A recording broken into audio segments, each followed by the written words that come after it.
Good morning. Today is Monday, April 8th, 2024. There are two facts only discovered in modern times that make a solar eclipse possible.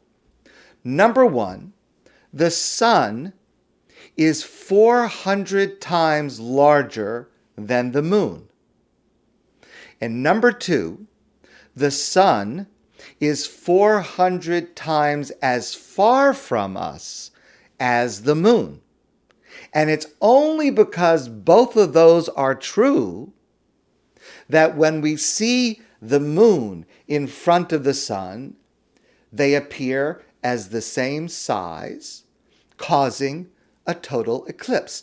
They fit perfectly. Scientists call this a pure coincidence. We, of course, call it the infinite precision of God's universe, which, as science progresses, more and more is revealed to us. So, a major significance of today's eclipse is to watch God's precise universe in motion. As we say every Shabbos morning in our prayers, Kel Adon al kol hamasim. God is the Lord of all creation. Tovim ma'oro shabaro elokenu. The stars and planets and the moons that God created, they are good. Yitzaram b'das b'vino v'haskel. God formed them with knowledge and understanding and deliberation. Osim be'ema ratzon konam. They fulfill with reverence their Creator's will. Pe'er v'chavod nostim lishmo. They give glory and honor to God's name. Kara l'shemesh vayizrach or. God called to the sun, and it shines with light. Ra'a v'hiskin suras halvana. God looked and fashioned the form and the pathways of the moon. Or to put it in slightly more secular terms, listen please to the words of Dr. Ryan Milligan. Dr. Milligan is a senior lecturer in astrophysics, at Queen's University in Belfast, Northern Ireland. And he wrote, "A total solar eclipse is not something that you see, it's something that you experience. You can feel the temperature around you begin to drop by as much as 15 degrees over the 5 to 10 minutes that lead up to the eclipse. The birds and other animals go silent. The light becomes eerie and morphs into a dusky, muted twilight, and you begin to see stark, misplaced shadows around. A column of darkness in the sky hurtles toward you at over 1,000 miles per hour as the moon's shadow falls neatly over the sun, turning day into temporary night. The hairs stand on the back of your neck, and the adrenaline kicks in as your brain tries to make sense of what is going on, but it cannot. It has no other point of reference to compare these sensations to.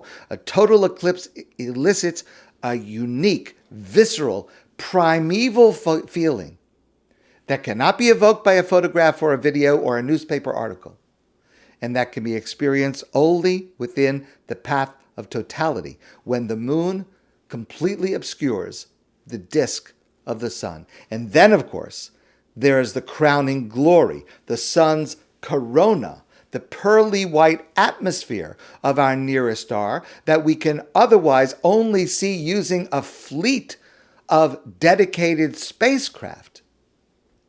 It has an ethereal beauty that is challenging to articulate. For those brief moments, when the corona appears bright in the sky, all the effort made to experience the totality becomes worth it. You want to soak up every second of it and process every feeling because it is over all too soon. And once the moon's shadow has passed, you will feel both exhilarated and deflated because the next opportunity to experience the sensation could be years away or never. And it is something that you will crave. Okay, so what bracha do we make? What blessing do we say? We have a specific bracha for every extraordinary thing or event: thunder, lightning, earthquake, a tall mountain, a giant ocean, a beautiful person, a happy event, a sad event.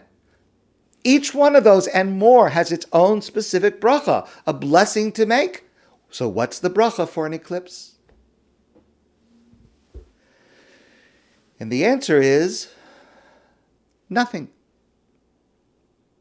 While each of the examples I gave, and many more, the Talmud, the Gemara, indicates to us that there is a specific bracha for each of those, the Talmud does not indicate any specific bracha to make for an eclipse.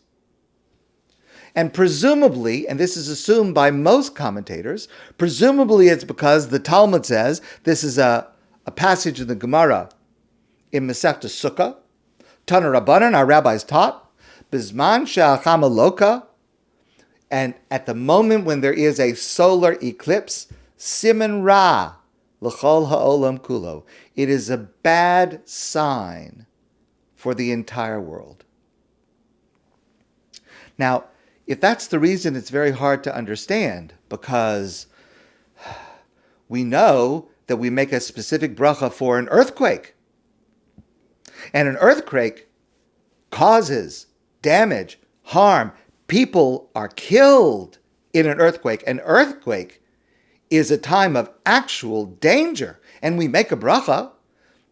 An eclipse is just a sign of something, whatever that means. But there's nothing actually dangerous about it if we're going to make a bracha for an earthquake, which can be fatal, disastrous. How can we not make a bracha on an eclipse just because it portends something negative? And more than that, this passage in the Gemara seems to adopt the ancient belief that the solar eclipse portends some kind of doom, to which many cultures adapted rituals and superstitions. In fact, the word eclipse comes from the Greek, which means abandoned or forsaken. But the thing is that although that is common in many societies, advanced ancient cultures like the Chinese, like the Mayans, like the Babylonians, they knew, even in ancient times, how an eclipse works and when they would occur. And presumably, our rabbis in the Talmud, who were so advanced in astronomy, knew this as well. So how could the Gemara state something like this? My friend and colleague, Rabbi Usher Bush, proposes a modern answer based on an earlier source. And he says, the reason we do not make a bracha is because during an eclipse, nothing actually changes. It's simply as if you put a barrier in front of you between yourself and the sun. That is, nothing changes with the sun, nothing changes with the moon. It's only that one is blocking the other. So there's no bracha to make because nothing happens. You wouldn't make a bracha if you put on sunglasses. You don't make a bracha if you close your eyes. You could do a lot of things to block from seeing the sun. Just because it's the moon that's blocking from seeing the sun is not a reason to require, to call for a specific bracha, because nothing actually happened. Well, that may be technically correct, but it ignores the drama and the experience of a total eclipse, as Dr. Milligan described. So I want to share with you an insight that I found written by one of the rabbis at Aish HaTorah, and I'm sorry to say the name of the writer is not on this essay, but I think it's very, very important. And it provides a deeper and very relevant way to understand what our sages mean when they say that an eclipse is a siman ra, a sign that is bad. What does that mean? Let's go back to the very beginning of the Torah, Bereshis. Vayomer Elokim yehi ma'oros b'rakia shamayim. And God said, let there be luminaries in the expanse of the heavens, planets and moons and stars. V'hayu la'osos, and they shall be for signs. What does that mean? That these bodies, these luminaries in the sky will be a sign? Rashi says this refers to when one of these luminaries, the sun, the moon, the stars, the planets, when there is an eclipse. That's when there is a sign. What is the sign? An eclipse may be an omen, but it is not a verdict or a final judgment. It is a moment in time which serves as a reminder of God's awesome power and goodness. Without the benefit of the sun, its light, its warmth, its power, its energy, and its role in the solar system, we could not survive for a moment. That is why, with infinite wisdom and at preordained times on the calendar, God removes us from the sun's rays for the briefest of times, so that we might reflect on the miracle of its otherwise constant presence, which we so readily take for granted. It is that which the Torah refers to as a sign. A sign asks us to take note. It has a message. Fail to heed it, and suffer the consequences reserved for those who take for granted God's gifts, which make life impossible. The creator of the universe built signposts predicated on natural law as ongoing reminders for mankind. And that is what I hope I and you take from this event today. A visible sign of God's awesome power and goodness. And when it happens, I plan to say, not a bracha, but the prayer I quoted before. Kel Adon al kol hamasim, God, Lord of all creation. Tovim ma'ora shabara lakenu, yitzaram bedas bevino v'haskel. What you created in the heavens, God, they are good, and you created them with precision in order to teach us lessons, to show us your power from time to time. Pe'er v'chavod nostin lishmo. When we pay attention to them, they bring glory and honor to your name, God. Kara shemesh vayizrach or, you call out to the sun, and it gives light, and you also call out when it does not give its light. Rav Hiskin Surah Salvana, you fashioned the form of the moon and the pathways to create this amazing spectacle, this sign that we'll see today.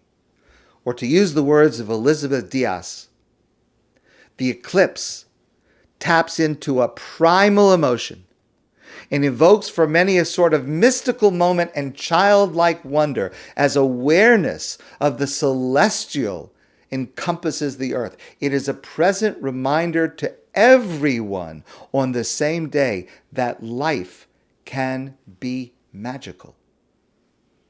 It is a reminder of the collective experience of being alive, of the dance between spirituality and science, and the sheer astonishment at being part of the greater story of things.